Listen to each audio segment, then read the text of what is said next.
고된 노동을 하는 노동자에게 있어서 쉼이라고 하는 것은 마치 사막에서 오아시스를 만나는 같은 그런 느낌이죠. 제가 군대를 전역하고 약 한 달 정도 이렇게 공사 현장에서 노가다를 한 적이 있습니다. 6월 13일 날 전역하고요. 약 한 주 정도는 좀 쉬었던 것 같아요. 그리고 이제 당시 아버지께서 공사 현장에서 목수로 일하고 계셨는데 저에게 뭐 조금의 시간이 있었으니까 그 시간 와서 일하라 그래가지고 제가 이제 공사 현장에서 일을 했는데 제가 하는 역할은 보조 일꾼이죠. 흔히 공사 현장에서 대모대라고 표현하는 그 역할을 했습니다. 그래서 어떤 날은 질통을 지고 모래를 운반하기도 하고요. 또 어떤 날은 목수들이 이제 합판을 이렇게 이제 대는데 그 두꺼운 그 합판을 또 운반하기도 하고요. 또 어떤 날은 이 4x4 강목이잖아요. 그 강목 더미를, 그 무거운 강목 더미를 어깨에 메고 운반하는 그런 역할도 하고, 또 어떤 날은 벽돌을 지고 옮기기도 하고 그랬습니다. 근데 제가 노가다 했던 그때가 6월 말에서 7월 중순 정도 되는 것 같아요. 그리고 그 노가다 했던 그 동네가 우리나라에서 제일 더운 동네예요. 네. 여러분 30도가 넘어가는 그 더운 땡볕에서 참 이 노가다 한다는 게 이게 보통 일이 아니더라고요. 막 군대 전역한 청년의 몸인데도 얼마나 힘든지 모르겠어요. 그렇게 힘들게 일을 하다가 어느 시간이 딱 되면 이 작업 반장이죠. 작업 반장이 휴식 그래요. 그러면 그 일하던 분들이 순식간에 사라져요. 다 어디 가신 줄 아세요? 그늘을 찾아가셔가지고 그늘에 다 누워 계세요. 네.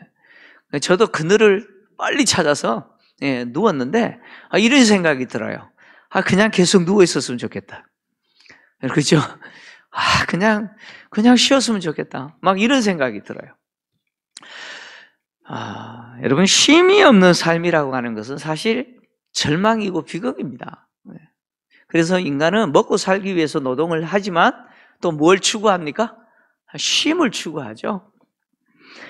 그러나 인간의 비극은 뭐냐면 쉼을 잃어버렸다는 거예요. 인간은 쉼을 잃어버린 노예가 되어버렸습니다. 그래서 하나님을 떠난 인간은 일평생 죄의 종로로 타고 사망의 노예가 되어서 일평생 죄 짓고 죽음을 두려워하면서 살아가죠. 쉼을 잃어버리고 살아갑니다. 그래서 이렇게 일평생 살아가는 인간의 삶의 결론은 뭐냐? 그 삶을 뒤돌아보고 평가해보면 결론은 수고와 슬픔뿐이라는 거죠. 지금부터 대략 한 3,500년 전에 살았던 모세라고 하는 아주 유명한 믿음의 사람 아닙니까? 모세가 시편 90편을 기록하면서 10절에 우리의 인생은 이런 것이다 라고 기록을 했어요. 자, 시편 90편 10절인데요. 한번 같이 읽겠습니다. 시작. 우리의 연수가 70이요 강건하면 80이라도 그 연수의 자랑은 수고와 슬픔뿐이요 신속히 가니 우리가 날아가나이다. 아멘. 우리의 인생이 순식간에 날아가는데 근데 그 인생을 가만히 들여다보니까 자랑할 게 뭐예요? 수고와 슬픔뿐이라는 거예요. 그냥 종로로 탄 것밖에 없어요. 이런 인생에 쉼을 주시기 위해서 오신 분이 누구냐? 예수 그리스도입니다. 예수님은 쉼을 잃어버리고 자유를 잃어버리고 지금도 죄와 사망의 종로로 타는 인간에게 자유와 쉼을 주시기 위해서 오셨죠. 우리가 예수를 믿어야 하는 이유가 바로 여기에 있습니다. 오늘 본문의 내용은 그 이야기를 합니다. 예수님이 수고하고 무거운 짐진 자들아 다 내게로 오라. 내가 너희를 쉬게 하리라 약속하시는 내용이죠. 예수님이 말씀하신 수고하고 무거운 짐진 자는 누굴까요? 그리고 예수님이 말씀하신 그 수고하고 무거운 짐은 또 무엇일까요? 예수님이 말씀하신 수고하고 무거운 짐은 두 가지를 이야기합니다. 마태복음은 마태가 유대인들을 대상으로 기록을 했습니다. 그래서 이 예수님이 말씀하신 수고하고 무거운 짐이라고 하는 이것은 유대인들이 지고 있는 짐이라는 거예요. 그래서 유대인들이 짐을 지고 있는데 유대인들이 지고 있는 이 짐은 무엇이냐? 율법의 무거운 짐이라는 거예요. 하나님이 유대인들에게 율법을 주셨잖아요. 율법은 613가지 규정이 있어요. 하라라고 하는 규정이 248개고 하지 말라라는 규정이 365개의 규정입니다. 그러니까 365일 매일 하지 말라 이런 규정이 있다. 이 613개의 규정의 율법을 하나님이 이스라엘 백성들에게 지켜라라고 주셨는데, 근데 이 율법을 완전히 지킨다는 것은 불가능하잖아요. 이 율법의 규정 가운데 한 가지만 어겨버려도 다 어기는 거잖아요. 그래서 유대인들이 하나님 주신 이 율법을 완전히 지키기 위해서, 완벽하게 지키기 위해서 몸부림쳤는데, 그래서 이 규정들을 세분화시켜가지고 지키려고 애썼어요. 예를 들면 안식일을 기억하여 거룩하게 지켜라. 그럼 안식일을 어떻게 지켜야 거룩하냐? 그래서 안식일을 걸을 수 있는 거리는 요만큼만 걸어야 된다. 또 손에 땀이 나면은 노동하는 것이기 때문에 안식일을 범하는 것이다. 뭐 이런 것을 구체적으로 세분화시켜서 지킵니다. 지금도요, 우리 성도님들 중에 성지순례 가보신 분 아시잖아요. 이스라엘 가보면요, 호텔에 이제 묵게 되는데, 호텔에 안식일에 호텔을 가면 참 신기한 일을 발견합니다. 호텔 엘리베이터가요, 알아서 움직여요. 알아서 1층 갔다가 2층 갔다 3층 갔다, 누가 누르지도 않았는데 계속 왔다 갔다 해요. 안식일 날은. 왜요? 요거 누르면 일이 된다는 거예요. 요거 누르면, 몇 층 누르면 일이 된다는 거예요. 그러면 안식일을 범한다는 거예요. 그러니까 이 율법을 지키기 위해서 그 율법의 내용들을 세분화시키고 그걸 지키려고 몸부림치는데, 그것이 뭐라는 거예요? 짐이라는 거예요. 지킬 수 없는 것을 지키려고 그 무거운 율법의 짐을 유대인들이 지고 살아간다는 거예요. 그래서 이 율법을 지켜라, 이거 지켜야 된다라고 가르치는 율법 선생들을 향해서 예수님이 책망하시면서, 그들은 어떤 사람이냐? 무거운 짐을 지우는 사람이라고 예수님이 비판하셨습니다. 누가복음 11장 46절인데요. 율법 교사들을 향해서 예수님이 이렇게 책망하셨어요. 같이 읽겠습니다. 시작. 이르시되 화 있을진저 또 너희 율법 교사여, 치기 어려운 짐을 사람에게 지우고 너희는 한 손가락도 이 짐에 대지 않는도다. 아멘. 이 율법 교사들이요, 어떻게 율법을 지켜야 되는지 막 고민하면서 하나의 규정들을 세분화시키고, 그리고 또 그걸 지키기 위해서 또 다른 걸 만들고, 그래서 다른 사람에게 이거 지켜라, 이렇게 해야 된다 가르치면서 정작 자기는 안 해요. 이 율법의 무거운 짐을 유대인들에게 지운다는 거예요. 지금 예수님은 이렇게 율법의 무거운 짐, 지키지도 못하는 그 율법의 무거운 짐을 지고 지키려고 몸부림치면서 율법의 종이 되어가지고 살아가고 있는 그 유대인들을 오라는 거예요. 오면 내가 너희를 쉬게 할 거라는 거예요. 그리고 또 이 수고하고 무거운 짐은 유대인들만 이야기하는 게 아니에요. 바로 이방인들이 지고 있는 죄의 무거운 짐을 이야기합니다. 유대인들이 율법의 무거운 짐을 지고 있다면 이방인들은요, 죄의 무거운 짐을 지고 있어요.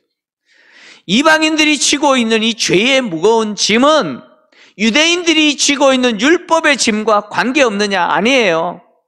이 죄의 무거운 짐 역시 유대인들이 지고 있는 율법의 무거운 짐 아래에서 지고 있는 거예요. 하나님이 유대인들에게 율법을 주신 것은 유대인들만 지켜라라고 주신 게 아닙니다. 율법의 기능은 죄가 무엇인지 깨닫게 하는 역할입니다. 다시 말하면 하나님이 유대인들에게 주신 율법은 세상의 모든 인간에게 주신 것이죠. 그래서 하나님이 세상의 모든 인간들을 판단하실 때 죄에 대해서 판단하시는 기준이 뭐냐? 이 율법입니다. 죄라고 하는 것은 결국 율법을 범하는 것이잖아요. 율법을 어기는 것이 죄입니다. 그래서 이 율법이라고 하는 이 기준 아래서 봤을 때 그 율법을 가지고 있는 유대인들도 죄인이고 율법 없이 살아가는 이방인들도 죄인이라는 것이죠. 로마서 2장 12절을 보면 바울이 이렇게 기록하고 있습니다. 무릇 율법 없이 범죄한 자는 또한 율법 없이 망하고 무릇 율법이 있고 범죄한 자는 율법으로 말미암아 심판을 받느니라. 로마서 3장 20절 같이 읽겠습니다. 시작. 그러므로 율법의 행위로 그의 앞에 의롭다 하심을 얻을 육체가 없나니 율법으로는 죄를 깨달음이라. 율법의 역할이 죄가 뭔지 드러낸다는 거예요. 로마서 3장 9절에서 12절 바울은 이렇게 또 기록했습니다. 그러면 어떠하냐? 우리는 나으냐? 유대인들을 이야기합니다. 유대인들은 율법을 가졌기 때문에 나으냐? 결코 아니라 유대인이나 헬라인이나 다 죄 아래에 있다고 이미 우리가 이미 선언하였느니라. 기록된 바 의인은 없나니 하나도 없으며 깨닫는 자도 없고 하나님을 찾는 자도 없고 다 치우쳐 함께 무익하게 되고 선을 행하는 자는 없나니 하나도 없도다 라고 했습니다. 로마서 3장 23절 같이 읽겠습니다. 시작. 모든 사람이 죄를 범하였음에 하나님의 영광에 이르지 못하더니. 아멘. 율법 아래에 있는 모든 인간은 율법을 가진 유대인이든 이방인, 율법 없는 이방인이든 다 뭐예요? 죄인이다. 그래서 인간은 일평생 죄의 종로로 타고 죽음의 노예가 되어서 죄 짓고 죽음을 두려워하면서 자유가 없이 쉼이 없이 그렇게 살아가는 것이죠. 우리가 간혹 이런 착각을 할 때가 있어요. 먹고 마시고 살면 그것이 인생의 쉼이다 이렇게 생각하는 경우도 있어요. 그죠? 많이 쌓아놓고 그냥 먹고 마시고 즐기면 그것이 쉼이다 그렇게 생각하는 경우들이 있어요. 근데 사실 그것도 쉼이 아닙니다. 그게 쉼이 아니에요. 지난주 설교 내용 속에 어리석은 부자 이야기가 등장하잖아요. 어리석은 부자의 모습이 그 모습을 보여주는 거예요. 그 어리석은 부자가 그 해에 소출이 너무 많아서 기존에 있던 곳간 다 얼어불고 다 큰 곳간 지어놓고 그의 소출을 쌓고 지금까지 자기가 모은 그 모든 물건 가득 쌓아놓고 자기 영혼을 향해서 했던 말이 뭐예요? 자, 누가복음 12장 19절 20절인데요 19절 20절 같이 읽습니다. 시작. 또 내가 내 영혼에게 이르되 영혼아 여러 해 쓸 물건을 많이 쌓아두었으니 평안히 쉬고 먹고 마시고 즐거워하자 하리라 하되 하나님은 이르시되 어리석은 자여 오늘 밤에 내 영혼을 도로 찾으리니 그러면 내 준비한 것이 누구의 것이 되겠느냐 하셨으니.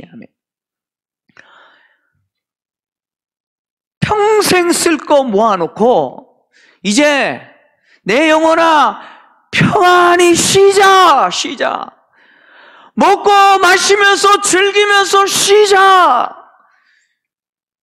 우리는 그렇게 하면 쉴 줄 알아요. 근데 하나님은 그게 아니라고 이야기합니다. 어리석은 자라고 이야기하죠. 이 어리석은 부자가 하는 착각이 뭡니까? 많이 쌓아놓고 그거 누리면 쉰다고 생각하는 거예요. 인간은 결코 많이 가지고 많이 쌓았다고 해서 쉬는 게 아니에요. 인간에게 필요한 그 쉼이라고 하는 것은 하나님이 주시는 거예요. 믿으십니까? 하나님이 주시는 거예요. 특히 하나님이 보내신 당신의 아들 되신 예수 그리스도를 통해서 우리는 쉼을 얻을 수가 있는 것이죠. 그래서 오늘 예수님께서 쉼 없이 살아가는 수고와 슬픔뿐인 수고하고 무거운 짐진 자를 다 내게로 오라라고 초대하시는 거죠. 내가 너희를 쉬게 하리라고 말씀하시는 거죠. 주님은 당신에게 오는 자들에게 쉼을 주시는데 어떻게 쉼을 주시느냐? 내 멍에를 메고 내게 배우라는 거예요. 내 멍에를 메고 내게 배우면 쉼을 얻게 될 거라는 거죠. 여러분, 멍에는 뭡니까? 멍에는 짐승에게 수레를 끌거나 짐을 운반하게 할 때 그 목에 메우는 것이 멍에지 않습니까? 예수님 당시 팔레스타인 땅의 멍에는 두 마리를 한결이를 해서 멍에를 맸습니다. 그러니까 두 마리가 한 멍에를 매는 거예요. 소나 말이나 낙이나 두 마리가 한 멍에를 매는 것이죠. 예수님이 수고하고 무거운 짐진 자들을 향해서 내게로 오라라고 말씀하시고 내 멍에를 메라, 그리고 내게 배우라 라고 말씀하시는데, 예수님이 메고 계신 그 멍에를 내가 메고 그리고 그 멍에를 메신 예수님에게 내가 배우면 내가 쉼을 얻게 될 거라는 거죠. 예수님이 메고 계신 그 멍에는 뭡니까? 예수님이 지금 배우라라고 말씀하시는데 그 배워야 될 게 무엇입니까? 그래서 오늘 본문을 보시면 내 멍에를 메라, 내게 배워라 라고 말씀하시기 전에 앞에 나는 마음이 온유하고 겸손하니 내 멍에를 메고 내게 배워라 라고 말씀하시죠. 다시 말하면 예수님이 메고 계신 그 멍에는 뭐냐? 바로 예수님이 말씀하신 온유하고 겸손한, 예수님이 배워라 라고 하시는 그 배워야 될 내용이 뭡니까? 온유하고 겸손한 예수님의 그 모습이라는 거예요. 그래서 예수님의 멍에를 맨다, 예수님에게 배운다라고 하는 것은 온유하고 겸손하신 예수님을 내가 닮는 것이죠. 그 주님을 닮는 것이에요. 이 온유라고 하는 단어가 등장하는데, 이 온유라고 하는 단어가 프라비스라는 헬라어인데요, 이 단어는 원래 짐승에게 적용된 거예요. 동물에게 적용이 되면 그 야생 동물이 사람에게 길들여진 상태를 말하는 단어가 이 단어입니다. 여러분, 야생말이 얼마나 사납습니까? 그죠? 여러분, 야생말을 사람이 탈 수 있어요? 큰일 납니다. 야생말을 사람이 타기 위해서는 길들여야 돼요. 길들여야 돼요. 고분고분 순종하도록 길들여야 돼요. 그래서 이런 야생 동물을, 짐승을 길들여서 사람에게 고분고분하게 순종하게 만들 때 그 상태가 된 짐승을 향해서 온유하다 이렇게 표현한 거예요. 근데 이 단어가 사람에게 적용이 되면 이 말은 어떤 의미냐면 분노 또는 난폭 또는 매정 또는 잔인함, 이런 것이 인간의 감정 아니에요. 그죠? 이런 것이 인간의 감정 아니에요. 어떤 본능적이고 또 충동적이고 격동적인 어떤 그런 인간의 감정 아닙니까? 이런 것들을 제어하고 통제할 수 있도록 훈련된 사람, 그래서 이런 사람을 이끌어서 인격자다 또는 현자다 이렇게 표현하잖아요. 바로 이런 상태에 있는 사람을 일컬어서 온유하다 이렇게 표현하고 있어요. 그러니까 주님이 나는 온유하고 겸손하니 라고 말씀하신 이 말씀은 예수님이 그런 분이라는 거예요. 예수님은 우리처럼 쉽게 흥분하고 내 감정을 통제하지 못하고 이런 분이 아니라는 거예요.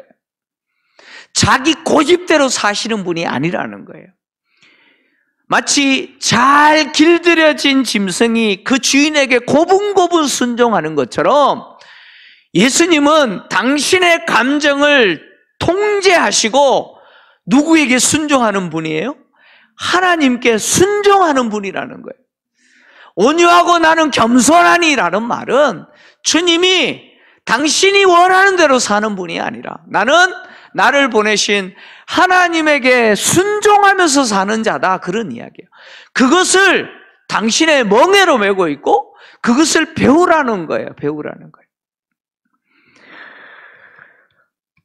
바울은 빌립보 교회 성도들을 향해서 이 예수님의 마음을 너희들이 품어라 라고 이야기합니다. 빌립보 성도들이 품어야 될 예수님의 마음은 뭡니까? 바로 이 온유하고 겸손한 마음이죠. 빌립보서 2장 5절에서 8절인데요. 같이 읽겠습니다. 시작. 너희 안에 이 마음을 품으라. 곧 그리스도 예수의 마음이니 그는 근본 하나님의 본체시나 하나님과 동등됨을 취할 것으로 여기지 아니하시고 오히려 자기를 비워 종의 형체를 가지사 사람들과 같이 되셨고 사람의 모양으로 나타나사 자기를 낮추시고 죽기까지 복종하셨으니 곧 십자가에 죽으심이라. 아멘. 주님은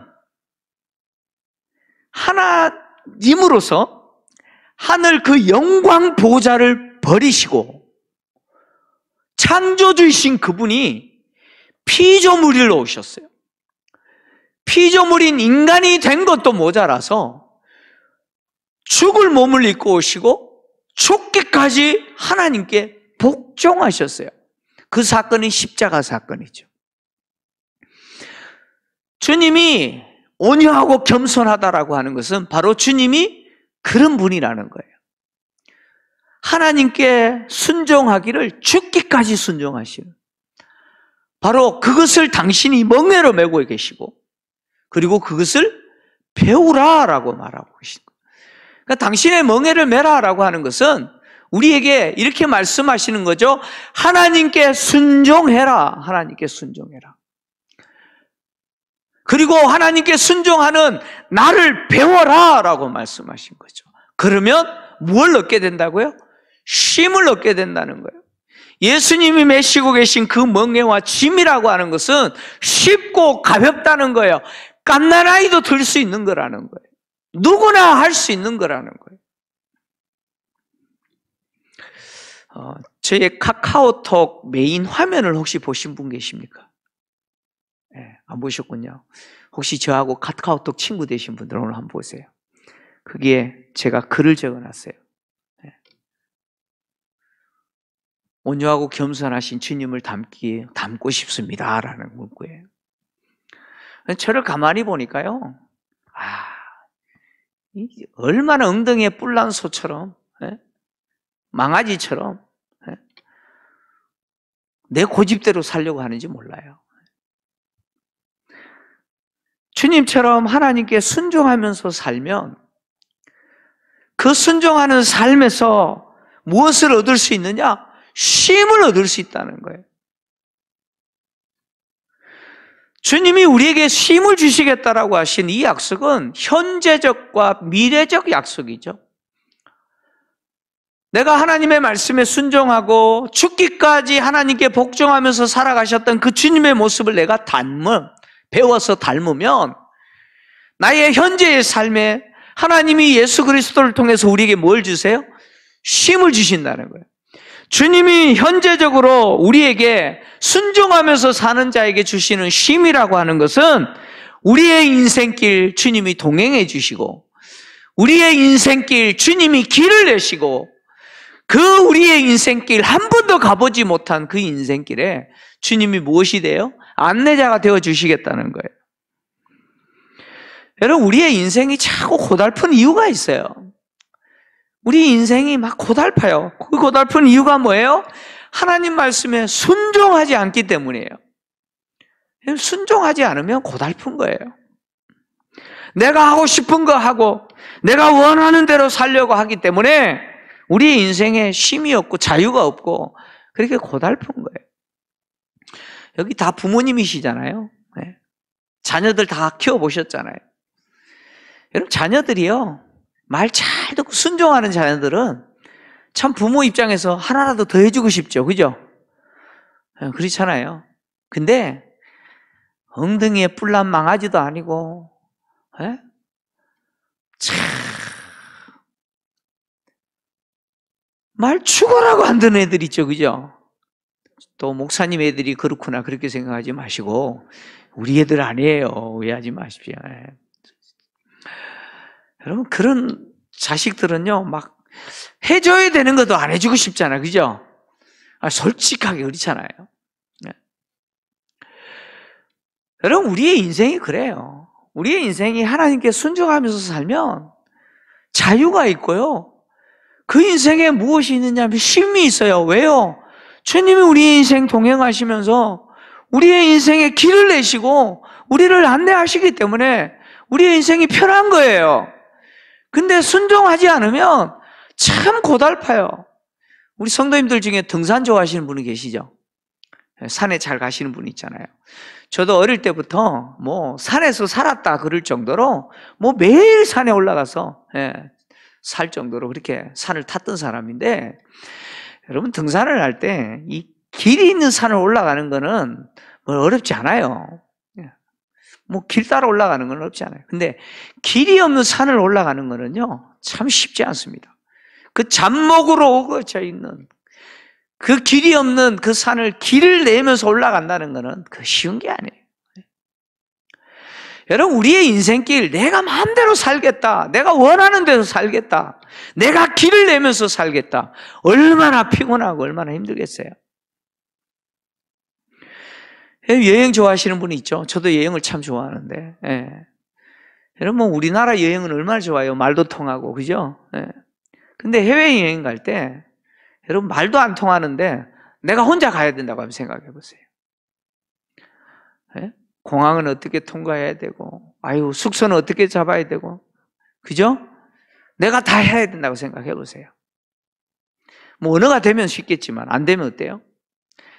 가기 전부터 한숨이 나면 걱정이 되죠? 그래서 개발된 상품이 패키지 여행 아닙니까? 그죠? 여러분 패키지 여행은 뭡니까? 공항에 가면 이렇게 있죠. 김포제일교회 이렇게 적으시죠, 그죠? 뭐 고민할 필요 없어요. 뭘 먹을까? 어디 가서 잘까? 고민할 필요 없어요. 뭘 해야 될까? 이미 다 돼 있어요. 몇 시까지 모여세요? 이제 어디로 갑니다? 가이드 따라가면 다 돼요. 고민할 필요가 없어요. 쉽죠? 내가 주님의 멍에를 메고 주님께 배운다라고 하는 것은 그런 거예요. 주님이 내 인생길 동행해 주시면서 내가 주님과 멍에 맨다 그랬잖아요. 멍에는 두 마리가 한결이 멍에를 맨다 그랬잖아요. 내가 주님과 함께 멍에 메고 있어요. 나는 누구 따라가면 돼요? 주님 따라가면 돼요. 주님이 길을 내시고 주님이 내 인생길, 한 번도 가보지 못한 그 인생길 안내하신다는 거예요. 이렇게 가야 된다, 저기로 가야 된다 하신다는 거예요. 그래서 우리의 인생길이 쉼이 있는 거예요. 자유가 있는 거예요. 그리고 주님이 쉼을 주시겠다라고 하는 이 약속은 또 미래적 약속이죠. 미래적 약속으로 예수님이 쉼을 주시겠다라고 하는 것은 우리가 그렇게 갈망하는 구원입니다. 구원이에요. 인간은 육체로 살아가는 동안 우리가 그렇게 갈망하는 완전한 쉼이 없어요. 우리는 완전한 쉼을 누리지 못합니다. 여러분 고된 일을 하시다가 이제 퇴근하셔서 집에서 이제 침대에 누워서 잠자리를 청합니다. 간혹 그런 생각하시죠. 그대로 이대로 누웠으면 좋겠다. 아침에 안 일어났으면 좋겠다. 그런 생각 안 해보셨어요? 저도 어떤 때는 그런 생각해요. 내일 아침에 안 일어났으면 좋겠다. 너무 힘들고 피곤할 때는 그냥 이렇게 영원히 그냥 누워서 잤으면 좋겠다 이런 생각이 있어요. 근데 여지없이 어때요? 그 고달픈 또 하루가 나를 깨우잖아요. 눈을 뜨려야 되고 그리고 일어나야 되고 그 고달픈 하루를 또 살아야 돼요. 인간은 육체를 입고 살아가는 동안 우리가 원하는 그 영원한 쉼이 없어요. 쉼이 없어요. 근데 그 영원한 쉼을 누가 주신다고요? 주님이 주신다는 거예요. 당신에게 오시는 자들에게 주님은 우리가 그렇게 간절히 원하는 그 영원한 안식, 구원을 주시겠다는 거예요. 그 천국은 바로 그 쉼이 있는 곳이죠. 그래서 요한계시록 14장 13절 보면 예수 믿고 죽은 자들이 누리는 것이 바로 이 쉼이라고 이야기합니다. 같이 읽겠습니다. 시작. 또 내가 들으니 하늘에서 음성이 나서 이르되 기록하라. 지금 이후로 주 안에서 죽는 자들은 복이 있도다 하시매 성령이 이르시되 그러하다. 그들이 수고를 그치고 쉬리니 이는 그들의 행한 일이 따름이라 하시더라. 아멘. 우리가 예수 믿고 죽는다라고 하는 것은 영원한 멸망이 아니에요. 이 땅에서는 절대로 얻을 수 없는, 그렇게 우리가 간절히 열망하고 사모하는, 얻기를 원하는 바로 그 영원한 쉼, 그 쉼을 얻는 거라는 거예요. 그것을 주님이 주시겠다는 거예요. 누구에게요? 당신에게 오는 자들에게 그것을 주시겠다는 거예요. 여러분, 육체를 입고 살아가는 우리가 왜 쉼을 누리지 못합니까? 왜 끊임없이 걱정하고 염려하고 근심의 짐, 그 염려의 짐을 지고 살아갑니까?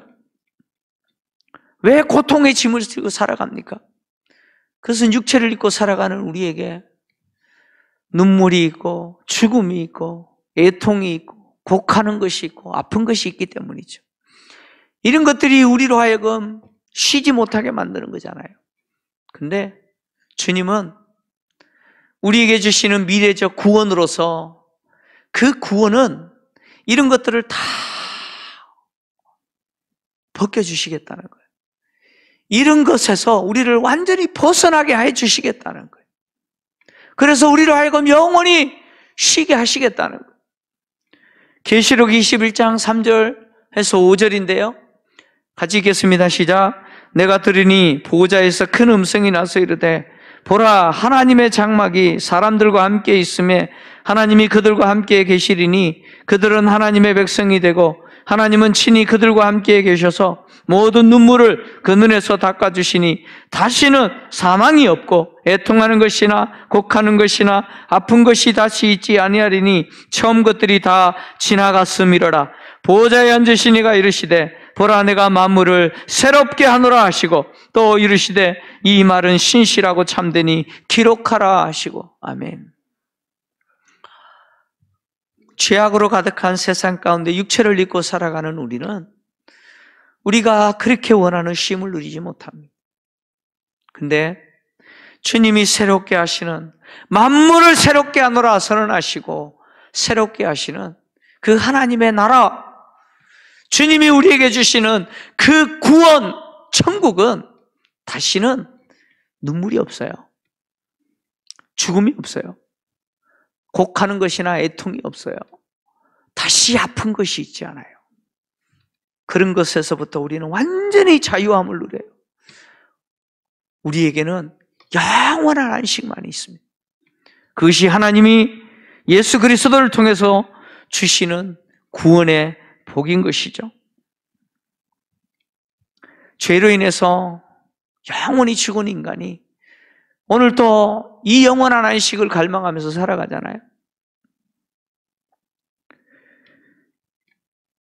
주님을 믿고 하나님께 순종하는 자는 그 인생길 하나님이 함께 하시고 한 번도 걸어가 보지 못했던 그 미래를 주님이 길을 내시듯이 길을 내시고 주님이 안내자가 되셔서 우리의 인생을 진리 가운데로, 우리의 인생이 꼬이지 않도록 그렇게 이끌어 가십니다. 뿐만 아니라 미래에 우리가 개인적인 종말을 맞든 주님이 오시는 종말을 맞든 우리가 종말을 맞았을 때 예수님은 우리에게 뭘 주십니까? 바로 우리가 그렇게 원했던 영원한 안식으로서 구원을 베풀어 주십니다. 저와 여러분은 이미 이 은혜를 누리고 있는 자죠. 그래서 현재 살아가는 동안 주님이 우리와 함께 하시고 우리의 인생을 책임져 주시고 우리의 인생을 이끌어가고 계시는 것을 우리는 믿습니다. 뿐만 아니라 죽어도 우리는 주님이 주시는 이 영원한 안식을 누리는 구원을 얻게 될 줄 믿습니다. 그런 우리가 이 쉼을 얻기 위해서 해야 되는 것이 뭡니까? 하나님의 말씀에 순종하는 것이죠. 주님이 말씀하신 것처럼 나는 온유하고 겸손하니, 죽기까지 하나님께 복종하면서 사셨던 그 주님을 닮은, 그래서 하나님께 순종하면서 사는 저 여러분이 되셔서 여러분의 인생에 하나님이 함께 하시고 이끄시는 인생이 되고, 여러분의 미래에 하나님 주시는 영원한 안식으로서 구원을 얻게 되는 그 복락을 누리는 저와 여러분 되시기를 주의 이름으로 축원합니다.